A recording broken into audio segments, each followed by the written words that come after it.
जंगे जमाल इस्लाम की पहली civil war थी, यानी कि इस्लाम की पहली जंग थी जिसमें मुसलमान आपस में एक दूसरे से लड़े थे। लेकिन आखिर ये जंग किस वजह से लड़ी गई थी और इसके पीछे की वजह क्या थी, आइए जानते हैं आज की इस वीडियो में, जिसका नाम है द बैटल ऑफ कैमिल।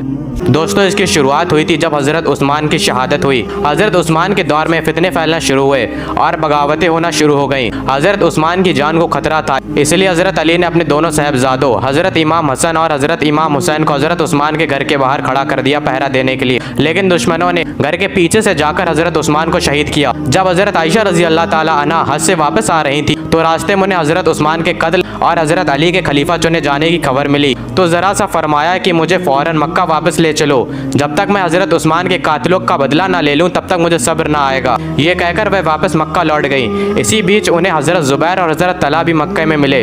लोग हजरत उस्मान के कत्ल के वाकया को सुनकर रोने और पीटने लगे। कसम खाकर कहते कि जब तक कातिलों से बदला ना लिया जाए तो उन्हें करार ना आएगा। और यही बातें हजरत जुबैर और हजरत तला रजी अल्लाह ताला अन्हु ने भी कही। और फिर यही बातें सुनकर तमाम लोगों की भीड़ इकट्ठी होती है और हज़ारों आदमी झंडे तले मौजूद हो जाते हैं। ये तय हुआ कि दंगाइयों को सज़ा देने के लिए सबसे पहले बसरा पर हमला किया जाए। 3000 आदमी अपने घर से निकल पड़े। हज़रत आयशा रजी अल्लाह ताला अन्हा मक्का से ऊँट पर सवार थी और हज़रत जुबैर और हज़रत तलहा भी उनके साथ थे। जब ये फ़ौज एक बबूब पर पहुंची तो हज़रत आयशा कुछ कुत्तों की आवाज़ सुनकर बहुत परेशान हुई। उन्हें प्यारे नबी की पेशन गोई याद आ गई कि बबूब के कुत्ते मेरी एक बीबी को भौंकेंगे। उन्होंने इरादा कर लिया कि वे वापस लौट जाएंगी, मगर लोगों ने उन्हें यकीन दिलाया कि ये जगह बबूब नहीं है और उन्हें समझाया गया कि वे वापस ना जाएं, वरना फौज में बिखराव पैदा हो जाएगा। जब हजरत अली को मालूम हुआ कि एक फौज बसरा के बाहर चढ़ाई करने के इरादे से आई है तो उन्होंने अपनी फौजें बसरा की तरफ रवाना कर दी। बसरा के गवर्नर ने अपने 2 लोग भेजे कि वे जाकर देखें कि बसरा के बाहर कैसी और क्यों फौज आई है। हजरत आयशा ने अपने आने का मकसद समझा दिया। गवर्नर को इस बात की तसल्ली ना हुई और उसने शहर को हवाले करने से इनकार कर दिया। दोनों फौजें आमने सामने खड़ी हो गई। हजरत आयशा ने फिर एक बार गवर्नर के आदमियों से बातचीत की ताकि लड़ाई जहां तक मुमकिन हो टाल दी जाए, लेकिन बात नहीं बनी। हजरत आयशा लड़ाई लड़ने भी नहीं आई, लेकिन इसको क्या किया जाए कि बसरा की फौज में ज़्यादातर वही बनवाए थे जो हजरत उस्मान रजी अल्लाह ताला अन्हु के कत्ल के जिम्मेदार थे। उनकी पूरी कोशिश थी कि एक बार पूरी तरह खून खराबा हो जाए ताकि वे लूटपाट से अपना हाथ भर सकें। उस फौज के एक आदमी ने हजरत आयशा की फौज पर हमला कर दिया, लेकिन हजरत आयशा ने अपनी फौज को वहां से निकलने का हुक्म दिया और फौजों को दूसरी जगह ले गई।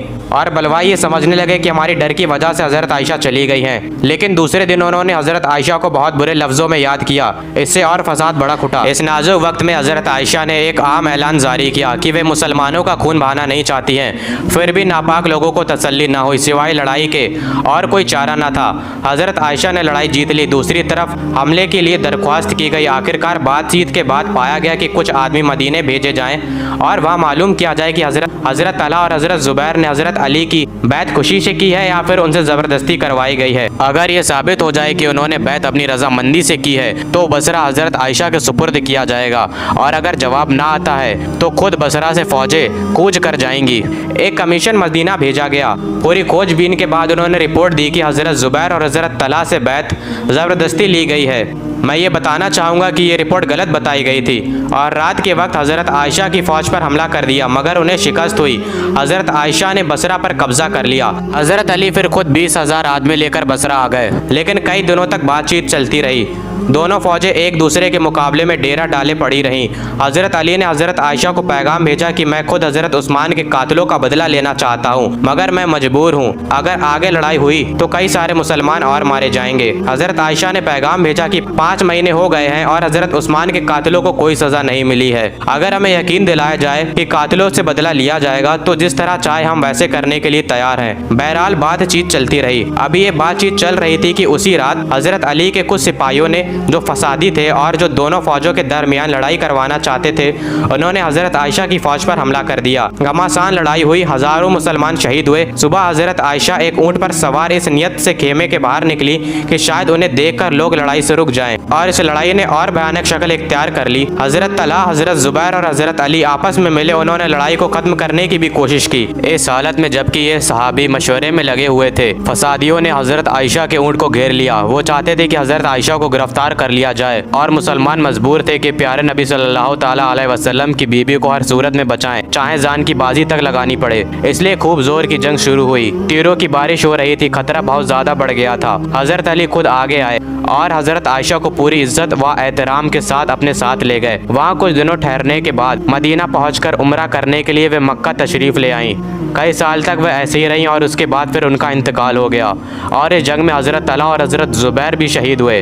हज़रत ज़ुबैर रज़ी अल्लाह ताला अन्हु जंग जमाल के मौके पर हज़रत अली के सामने आ गए। जब इमाम हसन ने बताया जाकर कि हज़रत ज़ुबैर आए हैं तो हज़रत अली ने फरमाया कि मैं अकेला जाऊँगा। हज़रत अली ने हज़रत ज़ुबैर से कहा कि ज़ुबैर, तुम्हें वो दिन याद है जब तुम मुझसे बड़ी मोहब्बत किया करते थे? तो रसूल अल्लाह ने फरमाया था कि ज़ुबैर, तुम अली से इतनी मोहब्बत क्या करते हो? एक दिन आएगा जब तुम अली के खिलाफ तलवार लेकर खड़े होगे तो तुमने कहा था कि या रसूल अल्लाह, मैं कैसे अली के खिलाफ खड़ा हो सकता हूँ। इतनी बात सुनकर हज़रत ज़ुबैर वहाँ से चले गए। उन्होंने जंग भी नहीं करी। हज़रत ज़ुबैर बैठे हुए थे तो पीछे से जाकर किसी ने हज़रत ज़ुबैर पर हमला किया और उन्हें शहीद किया। और जब ये बात हज़रत अली को पता चली कि हज़रत ज़ुबैर शहीद हो गए हैं तो मौला अली ने फरमाया कि मैं ज़ुबैर के कातिल को जहन्नुम की बशारत देता हूँ, क्योंकि ज़ुबैर को जन्नत की बशारत मिली हुई है। हज़रत अली ने 9 साल की उम्र में इस्लाम कबूल किया था। उन्होंने इस्लाम को मक्का से लेकर कई बर्रे आज़मों पर फैलते हुए देखा था। और अब आप सोचें कि उन्हें बुढ़ापे में ये दिन देखने पड़ रहे हैं कि मुसलमान आपस में एक दूसरे से लड़ रहे हैं और हर एक जंग में हज़ारों मुसलमान शहीद हो रहे हैं, जिसमें सहाबा भी शामिल हैं जिनकी तरबियत खुद रसूल अल्लाह ने की थी। मैं यहाँ पर एक बात बताना चाहता हूँ कि दोनों तरफ से कोई नहीं चाहता था कि ये जंग लड़ी जाए, लेकिन दोनों फ़ौजों में ऐसे लोग शामिल थे जो चाहते थे कि मुसलमानों के दरमियान जंग हो, क्योंकि जैसे इस्लाम अरब में फैलना शुरू हुआ वैसे ही यहूदी थे जिन्हें सबसे पहले शिकस्त मिलना शुरू हुई।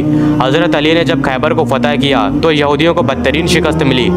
इस चीज़ का बदला लेने के लिए यमन का एक यहूदी जिसका नाम अब्दुल्ला इब्न सबा था, उसने सबसे पहले फितना फैलाना शुरू किया और हज़रत उस्मान के कत्ल में भी वह शामिल था और उसी के साथी थे जो चाहते थे कि मुसलमानों के दरमियान जंग हो।